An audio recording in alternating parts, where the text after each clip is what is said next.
Welcome to ASKbys Podcast, a monthly podcast brought to you by Bainbridge Youth Services and its supporting sponsors. ASKbys Podcast connects parents to professionals that can provide support, education, and resources on a particular topic in parenting. My name is Shannon Ameling, and I am your host. I am here with Milagro Castilleja as our producer. We're recording live at the Media Arts Studio at Barn, the Bainbridge Artisan Resource Network. Today's episode is sponsored by Quick Lock and Windermere Realty of Bainbridge Island. We are happy to welcome our parent guest, Christy Remedios, a Bainbridge Island resident and mother of two. Morning. And our professional guests, co-founders of Neurodiverse Connections, Marcee Ben-Benakam, their licensed therapist who works with neurodivergent populations. Hi there. And Meg Wolf, chairperson of Neurodiverse Connections. Hey, thanks for having us. Today's episode is Parenting and Neurodiversity, a conversation about parenting neurodiverse children. Hey, so I'm so excited to be here today, Marcee. It's great to see you again. Great Marcee to see and you I too. have worked together with our families. Yeah. With my family, and Meg, it's really nice to meet you. It's great to meet you, Christy. Thanks. So I thought it'd be great just to do some level setting and start really basic and talk a little bit about how do you define neurodiversity to parents and caregivers. Yeah. And then I'd love to also say, how do we define it to kids? I think I'll jump in and just talk about some kind of technical stuff. So neurodiversity applies to the entire breadth of the human population. This is neurodivergent brains, this is neurotypical brains. It is the whole diversity of our population. When you break that down, it's going to break into two pieces. So you'll have neurotypical brains, and these brains are simply the most common. They're just the ones that we see the most of. So they are typical, not normal or better or worse. They are simply the most common. And then we have our neurodivergent brains, and these are ones that are wired differently, and we can see this from birth, that these brains are physically different. So they're going to create different behaviors, different coping mechanisms, different ways of thinking, and these are called neurodivergent brains. And then when you put them together again, you have a neurodiverse population. So when you say someone is neurodiverse, that's actually not quite accurate because they are usually either neurotypical or neurodivergent. But neurodiverse applies to a group. That's great. Awesome things. Yeah. So, Okay. So the lens that you look at, that I also think it brought up, like, when you got diagnosed, because I think that's an important thing. That's a wondering that I always had as a parent. Yeah. Like, you know what I mean? Is this just regular development? Right. This is my first time as a parent. I don't know. You know what I mean? So is this different? Is this, you know, something that we have to do a little bit more focus on? So I think awesome. And I would jump in on that too and say that for all parents, we always have our first kid, right? And then maybe we have a second or a third kid, but we only have that small, like, group to compare against or contrast against. So I look at people like teachers that see lots of children over the course of their career, and they have a really good idea of maybe something that is developmentally sort of outside this, like, typical, talk about the bell curve, like anything that sort of stands a little bit outside, and our teachers are going to be able to see that pretty well. And I always urge parents to reach out to their teachers if there's something that they're kind of like wondering about. This feels like really big at home, or this feels really big about going to school. And then you just check in, and they'll be like, yeah, you know, I've seen a lot of this. This is really normal for girls in third grade or whatever. And that helps normalize it too, so that you know what's pinging and what's just sort of like cruising and normal development. And then Marcee, sometimes we talk about the masking. I don't know if you want to talk about masking at school. Yeah, so oftentimes what will happen is kids will go to school and you have two different kiddos. Ones that will show you right away there's something going on, right? They're having a really hard time sitting on their spot and they're in like first and second grade. Maybe they might be struggling at recess because their impulsivity is interfering with their ability to be able to play in games in the ways that other kids are expecting them to. Right. They may be a loner. Maybe they're walking around by themselves because it's just overstimulating at recess. There's a lot of different things that may cause teachers and educators to go, something's up, right? And then you have kiddos who will go to school and they will put on a mask, and it really is like they are socially aware enough to go, this is what is expected of me. This is what I need to do here. And they pretend to get through the day so that they don't get called out. And so then those kiddos oftentimes will go home and the parents will have a completely different child at home. So they go to the school and they're like, are you seeing any of this at school? No, they're just wonderful. A pleasure to have in class, right? And then the parent, and this is what happens a lot in my office, I have parents come to my office and going, I don't feel like anybody believes me that this child is having a hard time. I feel like the teachers are labeling me as a bad parent. Or an overbearing parent, like an anxious parent, right? That if there's a problem, so often if there's a problem in school, we figure maybe there's something going on at home, right? Yeah. We look, is there something happening at home? If there's a problem at home, it's clearly something in the home. Never is it the neurodivergent child's like absolute overwhelm after masking and trying to meet all of the expectations and all of the demands so that they do not get called out, so that they can hide in plain sight. And then that overwhelm of doing that all day, they get home, they're safe, they can finally let it go, and they just blow sometimes. And so that's something I wish more, again, we're talking about how awesome educators are and how they're this great source for information, but they also don't see what's going on in our homes, right? So that's another piece that I think we want to talk about, that this neurodiversity paradigm for our children today is becoming this three-pronged thing. I think it's like in your home, it's the parents and the family, it's in the school, and then it's also the community at large. I think this is bigger than just one of those corners of that triangle, and we want to be looking at this from a really holistic, systemic lens. Yeah, and I think, we started Neurodiverse Connections because we saw the value in not only working with teachers in the school, because neurodivergent experiences span across life. It's not just a school thing. You don't grow out of it. So you don't grow out of it. You don't learn how to not be neurodivergent. You learn how to be neurodivergent in a neurotypical world. That's really what you learn how to be. And that's where, like, as a culture, we are making a shift as well, where it used to be like, oh, well, your brain works this way. Let's make your brain fit more in the typical realm. Let's teach you how to fit in better. And we're shifting, and our hope in our organization is to help the community also shift with us, so that we understand that, like, everybody brings something different to the table, and to appreciate that.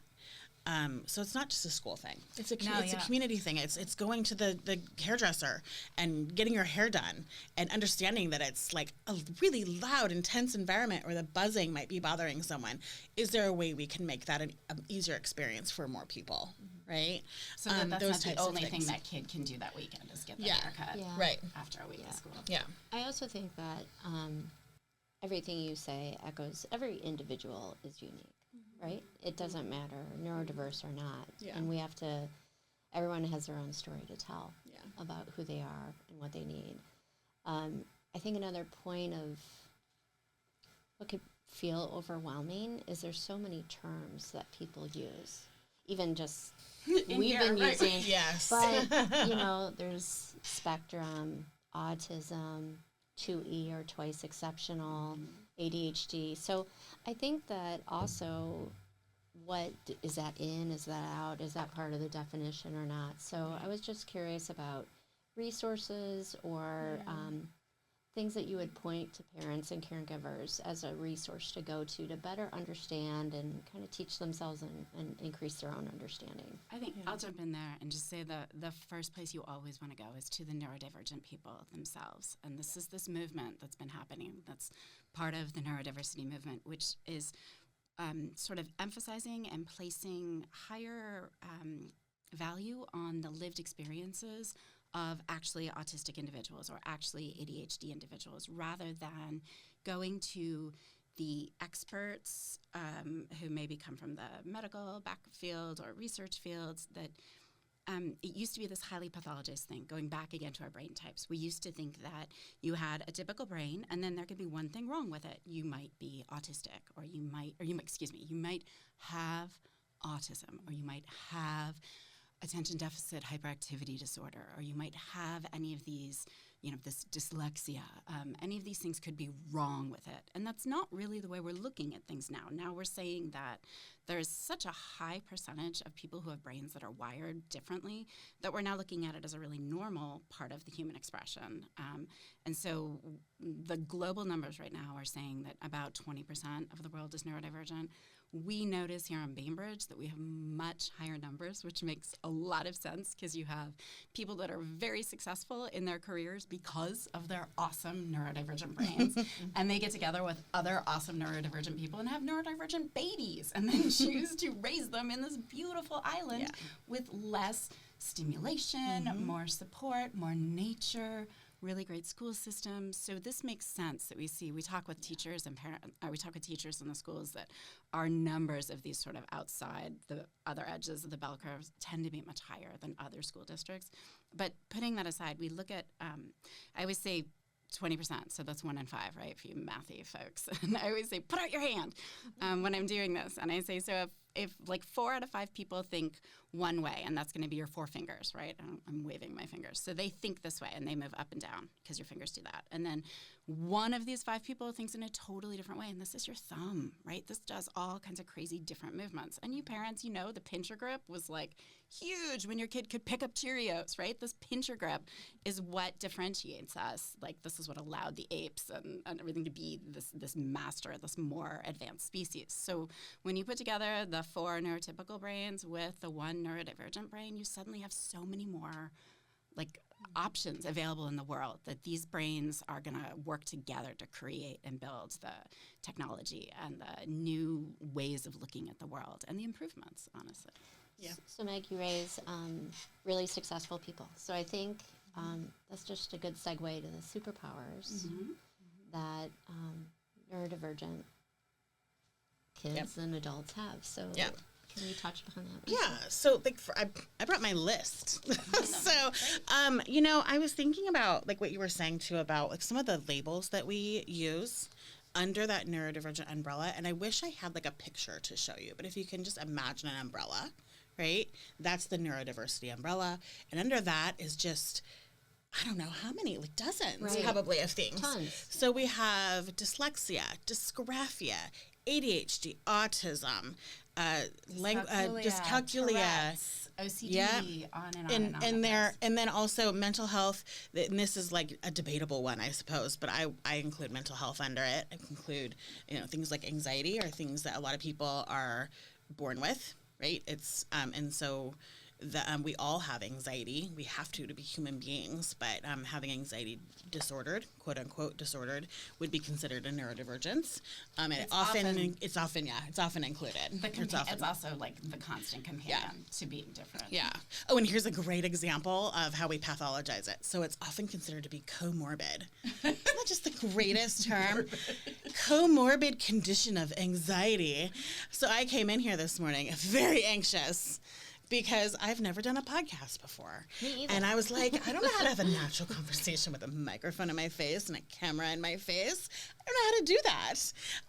Meg is an expert at doing that. Yeah. But no pressure, Marcee. So when we use words like comorbid, right? That in itself is just icky. Who wants to hear that about themselves? I'm morbid. So that's an example of pathologizing language. And that's I think we're having this movement right now by neurodivergent people who are taking the lead and saying no more. This is how it feels for me to live this way. And the pathologizing language is really about observable behaviors. I was just looking at the DSM this morning, as a fact, the Diagnostical Statistics Manual, and I was looking at the criteria for ADHD because I had a client that I was going to be handing off to a doctor and be like, hey, here's all the things, right? And it's... It's just a list of all the things that can be messed up about you, right? Yeah, it's so the language in it is really all about a neurotypical group of people who have a list of observable behaviors. It's all externalized. And so that completely leaves out anybody who internalizes their neurodivergence, like those people that we're talking about, people who mask. And that's a lot of women, a lot of young girls do this. I was diagnosed at let's say identified. I was identified ADHD at age 46. Guys, that is a long time of living, like, desperately trying to understand why it's so hard and faking it. And this, like, it's amazing to have somebody say, no, guess what? Your brain is wired this way. You're not doing anything wrong. You are an awesome ADHDer. You are not a broken neurotypical person. You are an awesome ADHDer. So instead of saying this is what's wrong, we go back to go back to your classroom where you talked about all of the kids. You look around in the classroom, you've got some kids with curly hair, some kids with straight hair, some kids with different color skin, different color eyes, all these things. You don't look at Marcee with her curly hair and say, you are a failed blonde, straight hair. Exactly, like such a great example. I'm sorry, you should feel bad for the rest of your life because you don't have blonde, straight hair. We don't do that. Why would we do that with brains?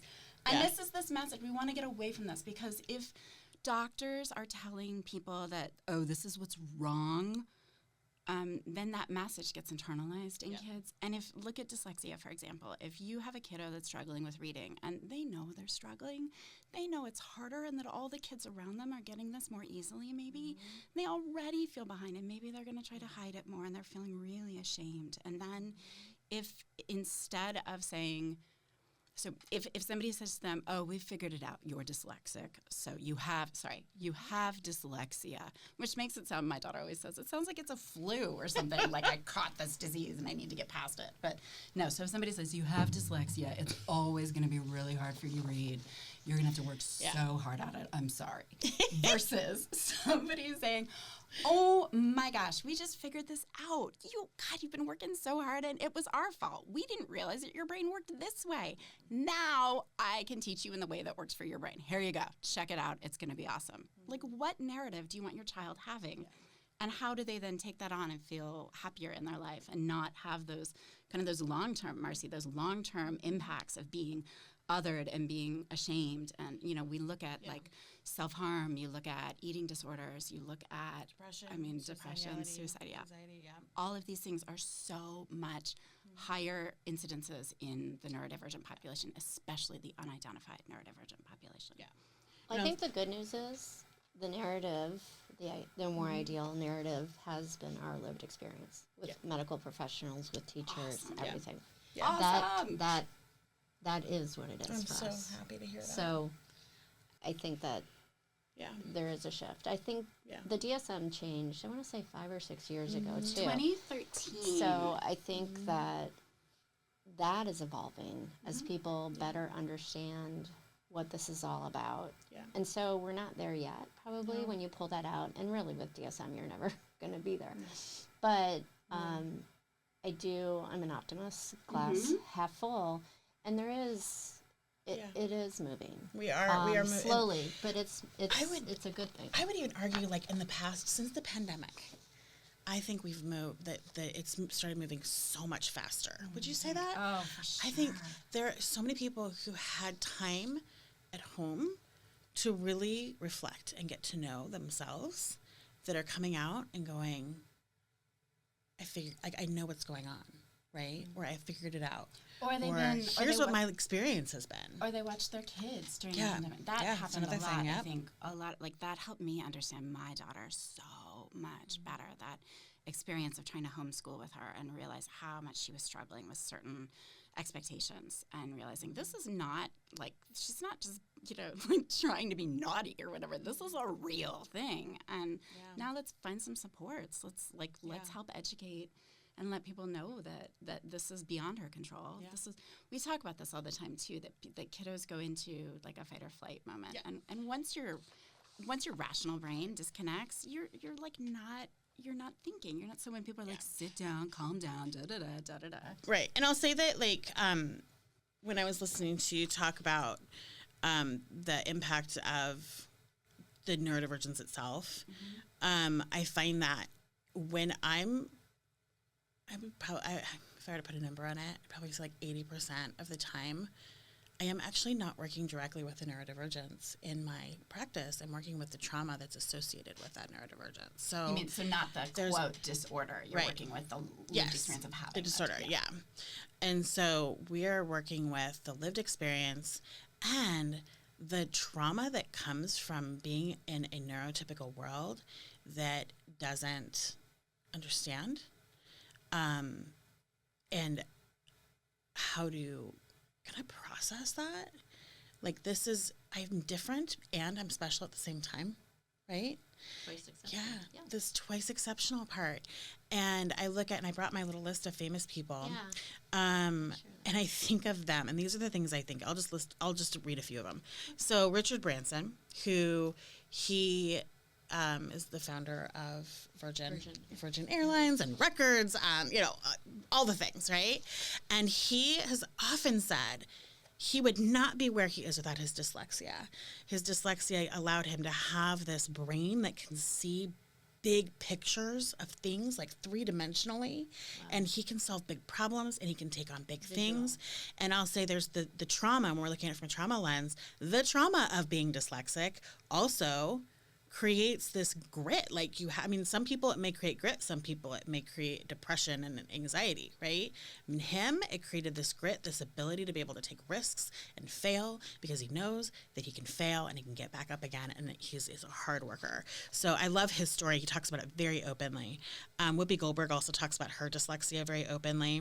Greta Thunberg, autistic, and her hyper focus, her special interest of being an advocate for climate change, hugely successful. Okay, the kids might like this one. Well, maybe some adults. Justin Timberlake. I guess they're not kids anymore. They're all adults now. I'm showing my age right now. So he ADHD and OCD. I didn't realize he was OCD, honestly. So that obsessive compulsive disorder. So, and again, this comes back to that dreaded word of comorbidity. Henry Winkler, the Fonz, is dyslexic and a huge advocate for dyslexia. And I think he's written, I want to say he's written like 50 books on the topic. Yeah. I had no idea. Hank Zipper. Hank Zipper books. I have them in my office. They're really fun. Hank gets into a lot of trouble, but he's a cool kid. Michael Phelps has ADHD. Emma Watson from Harry Potter, ADHD. Billie Eilish has Tourette's syndrome. Dan Aykroyd, autistic. These are all confirmed. So these are all people that have confirmed that they're that they have. Yeah, they have confirmed that they do have these diagnoses. So. So these people, there's grit, there's creativity. Dyslexia, the little known thing I think about dyslexia that when all dyslexics hear this, all dyslexics I've heard that hear this, is that they think three-dimensionally. So that idea that they can confuse a P and a D and a B and there's one more anyway, and they all look the same to them, it's because their brain actually does see them three-dimensionally, so looking all around it. That's right? pretty cool. And That's so, awesome. It's really cool. So we look at that and we're like, you have a reading disorder. Right? Or you can say you'll be an amazing architect or designer or whatever. Or you have this great brain. In a different way, right? And this visual perception that other people. And I think about that, with not ADHD too. We talk about neurodivergent people as being the disruptors. So if 4 out of 5, if 4 of the people are doing the thing the way it's always been done, it's the disruptors that are I'm just going to question this and be like, could we do this a different way? Because this seems so much smarter, okay? Or this is working so much better. And I think that's what's really awesome is this, yes, that works, but what if? And sometimes it's going to fail miserably, but sometimes it's going to be amazing. I laugh, back in the day, there's this story about coffee. Can I tell the coffee story, the poison goatberry story? Oh, yeah. So we know that coffee, this is the story that's handed down to us, is that coffee beans were first brewed by a monk in, I don't know when. And he was told about these beans or these coffee berries by a goat herd. So this goat herd had noticed that his goats would eat the berries off this bush. And then afterwards they get extra frisky and sassy and have tons of energy and be frolicking around. And he's like, man, that's interesting. And then he mentioned it to a monk. again, I don't know how he mentioned it. I don't know how you casually mentioned something to a monk, but go with me on this. Okay, so he told the monk. And so my whole story that I have created behind this is that clearly it was an autistic goat herd, because we love, autistics have often a very close connection with animals, and they're going to notice the things that deviate from pattern. They're going to notice oh, these 6 goats who ate these berries. They'll be able to see the 6 goats instead of the 4,000 goats that they have or whatever. So you've got the autistic who noticed this little special trait with the goats. And then you have I'm sure it's an ADHD monk who's desperate to stay up all night, doing the repetitive monotonous prayers, and is looking for something to give him a jolt to get through this. And only an ADHD would be like, oh yeah, I heard the goats like it. Why don't I brew some and try this? And boy, it's amazing. And the thing is that coffee is the next best thing to Adderall for ADHDers. So it's so amazing that these people, and again, there's absolutely no a confirmation that these people were autistic or ADHD. But I just think that that's the people that stepped outside of the norm and were like, yeah, I'll brew this. I'll try this out. It worked for the goats. Why wouldn't it work for me? I think that's totally an ADHDer. Yeah. And just noticing that, the noticing those patterns. And I think that's really consistent across many of the neurodivergent diagnoses. You have ADHD brain and a dyslexic brain, and then the autistic brain, being able to see things that maybe a lot of us might overlook or dismiss because we're very focused on something else.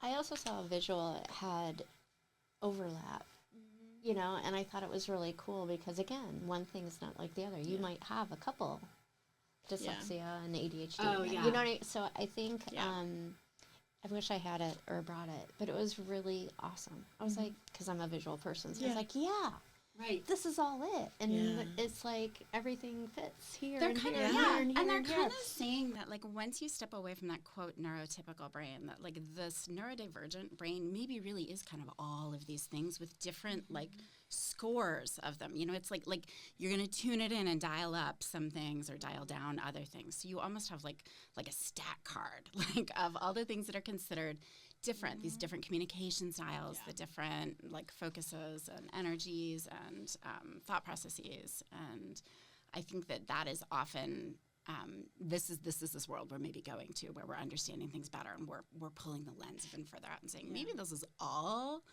neurodivergence, and this is just dialed up really high in this person who has these tics and has these repetitive uncontrollable nerve tics or whatever. For Tourette's. So years ago, I worked, a different life. Anyway, I was talking to the psychologist because we were developing a program for OCD, and he's like, everybody has a little bit of everything. Yeah.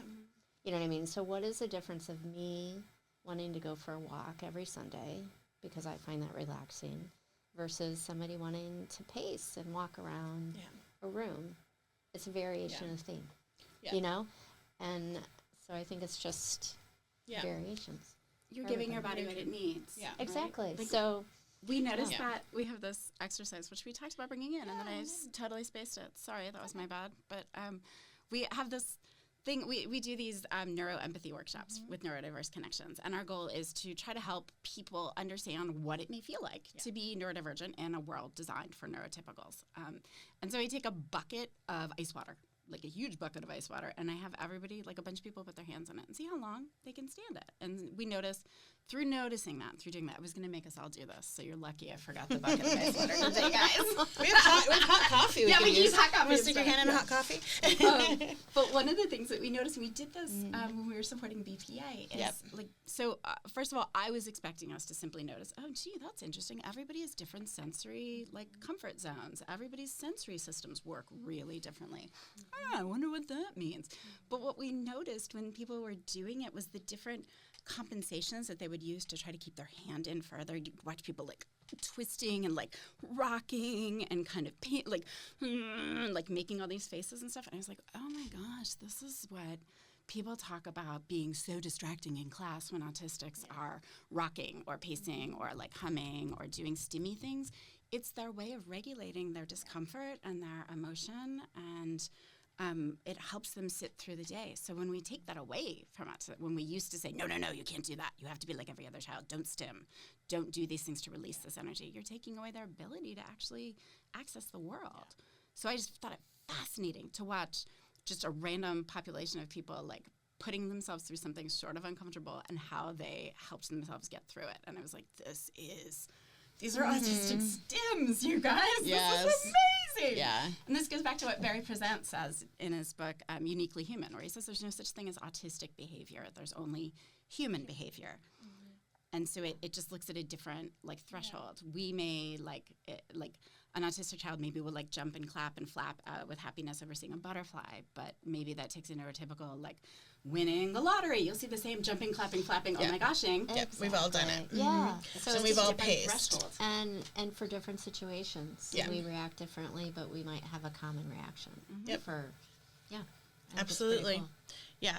So I think when we look at it from the perspective of the nervous system, and you do such a great job of explaining. You have that one analogy about the tree, the pruning of the tree. Oh, you know what I'm talking about? Yeah. Where do you want to share that? Sure. Yeah. Okay. So they what they're realizing in neuroscience and brain research is that about age 2, neurotypical children go through a pruning process. So they, up until the time they're about age 2, they are absorbing all of the things, getting all the information in and building all these neural pathways. And then their brain naturally goes and starts pruning out these extraneous pathways that maybe they're not as efficient, they're not as supportive or helpful.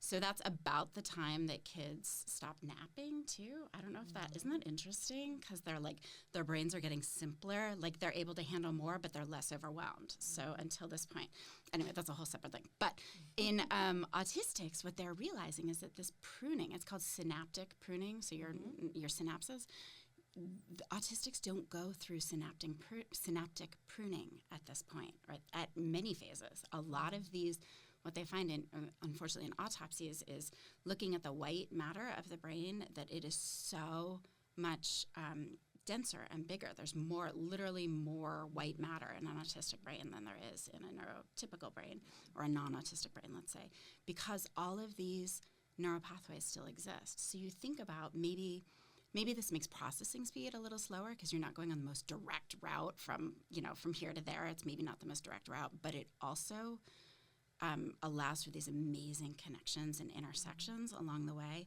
But then the other thing is that when you think about all of those contact points for all those synapses out there, when you add in any stimulation, any information, any hormones or dopamine or any of these chemicals, these body chemicals, right? Teenagers. This is what we were explaining to Sakai and Woodward. Actually, is that you take these neurodivergent children with so many contact points, and then you add hormones on top, and it's no, and increased workload. It's a party. Yeah, there's just a lot more. Yeah. So that's why we say our neurodivergent people, we have big feelings because we've got so many more synapses to feel the feel. Yeah. So that can't be changed and trained out of you. You don't Yeah. Yeah, and I'll say that in theory, I would say that's very true for ADHD as well, and it's why I've changed. I was trained in cognitive behavioral therapy. I did a lot of skills training. I did quite a bit of not behavioral intervention necessarily, but just just teaching kids how to be neurotypical. I thought I was doing what I was supposed to be doing because that's what we did back then, and then over the years I realized, okay, we're teaching kiddos, let's say, how to calm your anger, for example. It's a very common one, right? Anger management skills. Taking deep breaths, taking a break, right? Going, just noticing the things, the triggers in your life that set you off and trying to navigate those things and prevent the anger in the first place. So all of these different strategies to be able to calm yourself when you're triggered and angry. And yet, so we're teaching, I'll give an example. So we're teaching kids, take a deep breath when you're feeling angry. And they know, cognitively, they know, I need to take a deep breath, right? We all know that as human beings. It's a good idea to breathe when you're feeling frustrated. So why don't we always do it? Why don't we always take a deep breath when we're feeling angry? Because our brains are not communicating that. Part of our brain, that we learn we learn that technique through our cognitive part of our brain, our prefrontal cortex. And when we're frustrated, when we're angry, that part is like we lose communication with that part because our amygdala takes over and is trying to save us. It's trying to protect us. Anger is there to protect us. Anger is like our best friend in so many ways because it keeps us safe. It keeps us alive, right? And when we I think of Inside Out. Supposed to, yes, such a good example, right? So we call it, Dan Siegel calls it flipping your lid. So if you hold your hand up, let's try to do this. You hold your hand up and then hold it open like a 5 and then tuck your thumb in and then put your fingers over. So this part of your brain is the prefrontal cortex, and inside here is what we call like the caveman brain, right? The amygdala. This is the part that keeps us alive. This is where all of our feelings are held. So when we flip our lid, these two parts of the brain are no longer touching and they're no longer communicating. So we're teaching these skills to the prefrontal cortex, the cognitive center of our brain, which is not available when we're really upset. We just want to break things or yell or scream or run away, Not talk, shut down. Years of doing this, I'm like, what's going on? And then what happened is these kiddos, they know cognitively I'm supposed to be doing this, but they can't in the moment. And so then that shame sets in. Mm-hmm. And then we have depression and we have a lot more turning inward and not trusting the outside world. And so now, speaking to Meg's analogy, I think that's such a great description of it, because I've completely shifted my practice to focus on the nervous system. Because if we're not working with the nervous system and we're not co-regulating, that's where co-regulating is super duper important with ADHD and autism. If we're not working directly with the nervous system, then we're not helping them to develop neural pathways that are going to be supportive of them in the world. So, so what does that look like? So co-regulation in general, one of the things that I think, and this is an important thing I think to share for the parents out there, is that oftentimes we are taught, and with good intention, that co-regulating is always being calm with your kids. And when anybody who's, done any John Gottman stuff, and I love John Gottman, his emotional coaching, his emotion coaching work is amazing. But I think a lot of parents that kind of come out of that, they're like, well, I need to be calm. I need to be a rock and a center for my kid. And unfortunately, their nervous system doesn't really see that. So whose nervous system doesn't see it? The kiddo's nervous system doesn't really see that. So I'll give you an example. Like today when I was nervous in here, my nervous system was like, and Meg, I could feel Meg was feeling that with me. And then she came over and she touched my hand and helped me, right? So that's a really good example of co-regulating, because she allowed herself to feel that empathy and feel what I was feeling. And then she stayed calm, but she connected with me and allowed me to borrow a little bit of her nervous system. Okay. So, and I don't even know if you knew you're doing that. Right? I watched it happen. Yeah. It was pretty cool. Right? No. And so, but this is what we're talking about. This is what co-regulation looks like. This is what connecting directly with a kid's nervous system. Meg didn't go, breathe, Marcee, breathe, right? know? So a couple weeks ago, the New York Times, I don't know if you guys saw the article, it was, but I've been using it with the kids. But it was like, if you have a friend that's kind of having a problem, what do you do? Mm-hmm. And they said, keep it simple. Do you want to be heard? Mm-hmm. Do you want to be hugged? Or do you want to be held? Mm-hmm. And I think it's a little bit like that. Yeah. Where figuring out what they need at that moment is going to be different. Yes. Almost every situation might be a little bit different. Yes. And, it's not always to solve it for them. Mm-hmm. They might not need the help. I find lately it's just hearing talking. Do you know what I mean? And so I love that. It's like 3 H's, and now it's just kind of a little bit of that co-regulation to see, what exactly do you need from me right now? I always used to think when my kiddo would come and tell me all of the ways that she was wronged in the world, I would think that those were like teaching moments where I'd have to help her reframe all of the things and say, no, they weren't trying to hurt you. They didn't mean that. Like try to teach her in that moment how to better interpret what was going on. that's a disaster, you guys. Yeah. Like, if you want your kid to blow up right now, do that, okay? Yeah. Like, what I realized is, like, it's not condoning that point of view if you say, oh, I hear that. Oh, my gosh, that must have been so upsetting. Like, that, like, just that empathy and sympathy in that moment is like, oh, finally, I don't have to fight for this, like, to convince anybody anymore. Just be heard.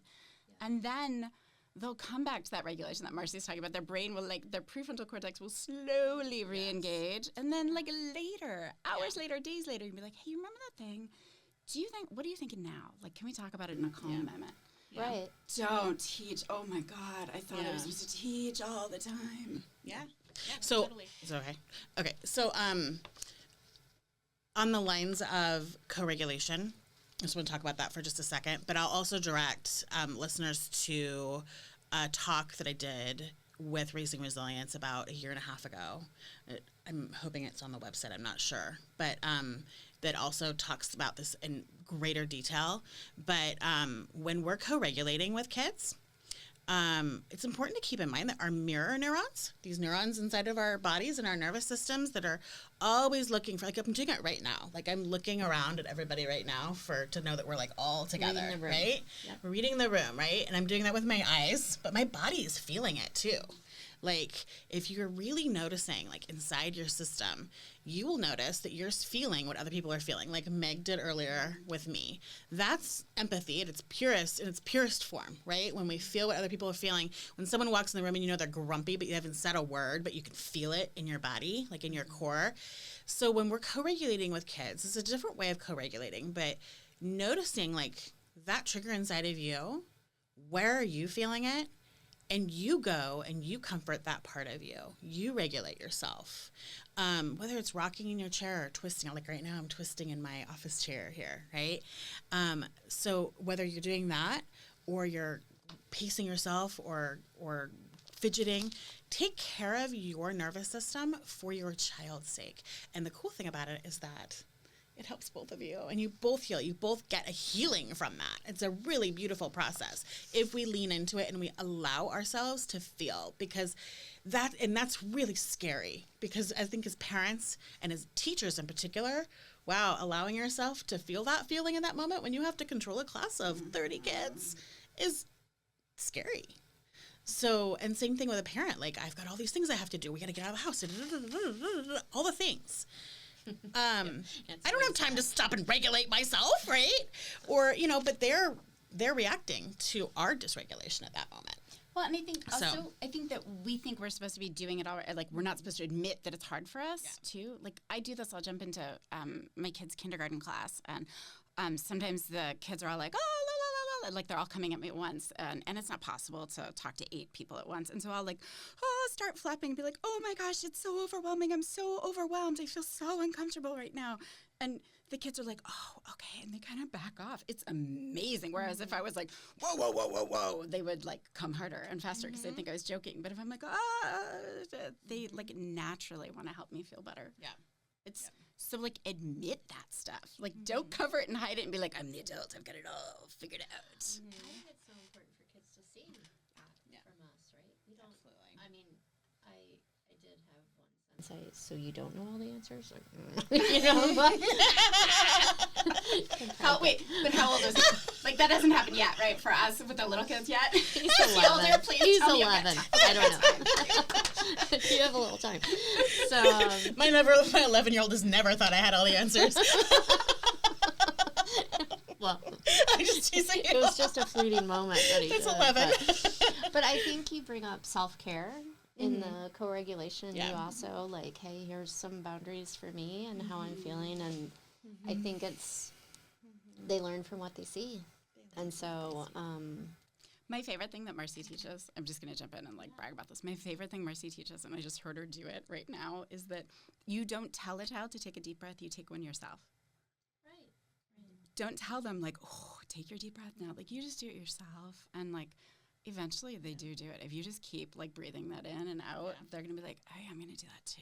But, like, because you didn't tell me to do it, my nervous system was communicating with your nervous system, and it's like, it can, like, slide under the radar. They're like, no, I won't.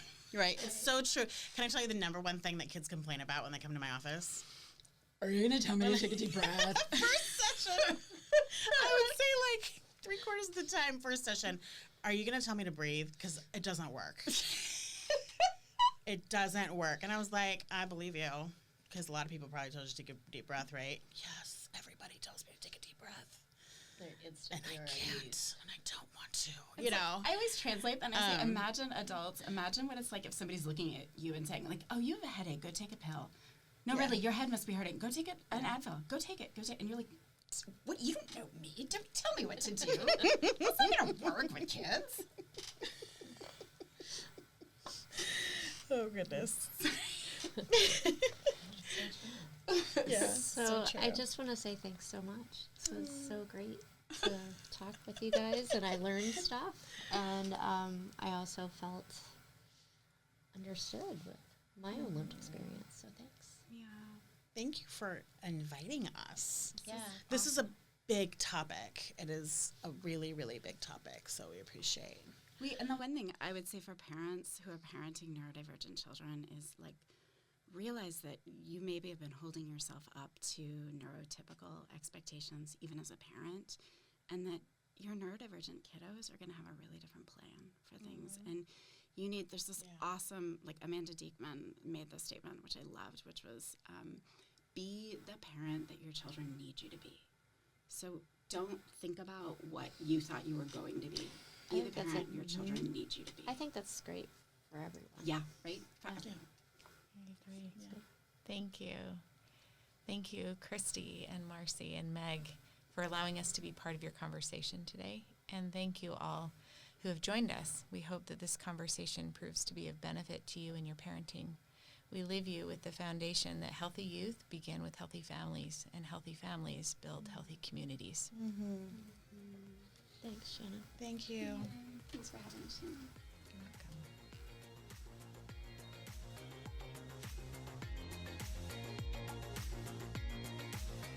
BYS is a nonprofit organization that is supported by community members like you. For more information, please visit ASKbys.org. We thank Milagro Castilleja for producing our show. Another big thanks to Barn, the Bainbridge Artisan Resource Network, for their generosity in allowing us to record in their media arts studio.